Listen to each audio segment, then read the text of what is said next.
MS టీవీకి స్వాగతం. రెండు తెలుగు రాష్ట్రాల ప్రజలకు నమస్కారాలు. ఎంఎస్ మీడియా ఈరోజు బొమ్మేరు జెడ్పీహెచ్ హై స్కూల్లో ఉన్నాము. ఇక్కడ హెచ్ఎం గారితో కొన్ని విషయాలు మాట్లాడదాం. నమస్తే మేడం, చెప్పండి మేడం, మీ స్కూల్ గురించి ఇన్ఫ్రాస్ట్రక్చర్ ఏ విధంగా ఉందో ఇంట్రడక్షన్ ఇవ్వగలుగుతారా? స్కూల్ మా స్కూల్లో ఇన్ఫ్రాస్ట్రక్చర్ బాగానే ఉంది, కానీ ఇప్పుడు ఇంకా రూమ్స్ కొన్ని కన్స్ట్రక్షన్లో ఉన్నాయి.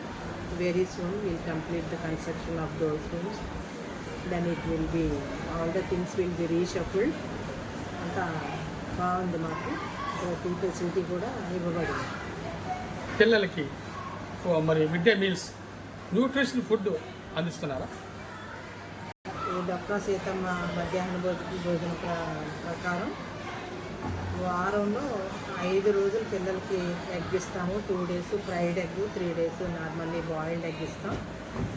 అలానే ఆల్టర్నేట్ డేస్ చిక్కీ, రాగి జావా ఉంటుంది. యాజ్ పర్ ద మెను మంచిగా ఆహారం వండి వేడివేడిగా పిల్లలకు పెడతామండి. స్కూల్లో 100% పిల్లలు మిడ్ డే మీల్ తీసుకుంటారు. ఏదైనా విద్యార్థులకి అస్వస్థతగా అనారోగ్య పాలవుతే ఎటువంటి చర్యలు తీసుకుంటున్నారు? మా అందరికీ కూడా కొద్దిగా మెడికల్ నాలెడ్జ్ ఉన్నవాడమే ఉన్నాము. మాకు ఫస్ట్ ఎయిడ్ కిట్ ఉంటుంది. అది కాకపోయినా పిల్లలు ఏదన్నా కొంచెం మెడికల్ ఎయిడ్ బయట నుండి కావాల్సినటువంటి పరిస్థితులు వస్తే కనుక ఫస్ట్ పేరెంట్స్కి ఇన్ఫామ్ చేసి వెంటనే మేము దగ్గరలో ఉన్నటువంటి పిహెచ్సికి తీసుకెళ్ళి ఫస్ట్ నెససరీ మెడికల్ ఎయిడ్ అందిస్తాము. ఈలోగా పేరెంట్స్ కూడా జాయిన్ అవుతారు. మాకు చివరిగా ప్రభుత్వం వారు పిల్లలకి చదువుకోవడానికి ఎటువంటి సదుపాయాలు సౌకర్యాలు కల్పిస్తుంది? ఎవ్వరికీ లేనన్ని సదుపాయాలు ప్రభుత్వం పిల్లలకి కల్పిస్తుంది.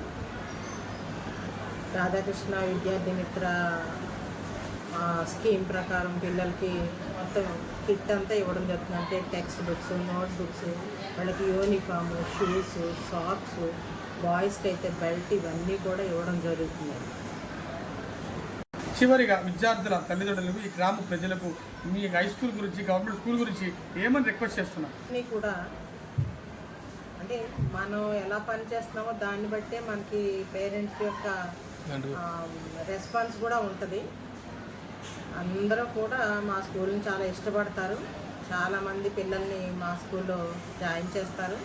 ఈ సంవత్సరం చాలామంది పిల్లలు ప్రైవేట్ స్కూల్స్ నుంచి కూడా వచ్చి ఇక్కడ జాయిన్ అయ్యారు. ఎందుకంటే గవర్నమెంట్ స్కీమ్స్ అన్నీ కూడా వాళ్ళందరికీ అందుతున్నాయి. ఇప్పుడు తల్లికి వందనం పథకంలో ఎంతమంది పిల్లలు ఉంటే అంతమందికి 13,000 చొప్పున మొత్తం అందరి పిల్లలకి ఇవ్వడం జరిగింది. అది కాకుండా ఎన్ఎంఎంఎస్ అని, ఇన్స్పైర్ అని ఇలాంటి స్కీమ్స్, కాంపిటేటివ్ ఎగ్జామినేషన్స్ ఇలాంటివన్నీ కూడా ఉన్నాయి. కాబట్టి వాటన్నిటి ద్వారా కూడా పేరెంట్స్ మాకు చాలా అనుసంధానమై ఉన్నారు. we feel very much happy with the response of the parents. ఇప్పటి వరకు దొమ్మేరు హెచ్ఎం గారు చాలా చక్కగా చెప్పారు. గవర్నమెంట్ స్కూల్స్లో ఎన్ని ఫెసిలిటీ ఉండగా, వెల్ క్వాలిఫైడ్ టీచర్స్ ఉండగా, మరి న్యూట్రిషన్ ఫుడ్ పెడుతూ ఉండగా, అదేవిధంగా మరి హెల్త్ పరంగా మరి ఎంతో కేర్ తీసుకుంటుండగా, మరి ప్రభుత్వం వారు డబ్బులు ఇస్తుండగా మీరు ప్రైవేట్ స్కూల్ వైపు ఎందుకు మొగ్గు చూపుతున్నారని ఆమె బాధపడుతున్నారు. విద్యార్థులు తల్లిదండ్రులారా ఒక్కసారి స్కూల్ని విజిట్ చేయండి, మా స్కూల్ అన్ని ఫెసిలిటీ ఉంటేనే రెండని మరి ఆమె ఆరోపిస్తున్నారు. విద్యార్థుల తల్లిదండ్రులకు మా ఎంఎస్ మీడియా ద్వారా ఒకటే విజ్ఞప్తి చేస్తున్నాం. ఇదివరలే కాదు, ఇప్పుడు గవర్నమెంట్ స్కూల్ అన్ని ఫెసిలిటీ కలిగినటువంటి సకల సౌకర్యాలు కలిగిన నిలయమని ఇంకొకసారి మీకు విజ్ఞప్తి చేస్తున్నాం. ఇటువంటి స్కూల్ని ఎంతగా రన్ చేస్తూ ఇంత క్రమశిక్షణగా నాణ్యమైన విద్యను బోధిస్తున్నటువంటి హెచ్ఎం గారికి congratulations madam, hearty welcome. MS media ప్రతి చోట ప్రజల మాట.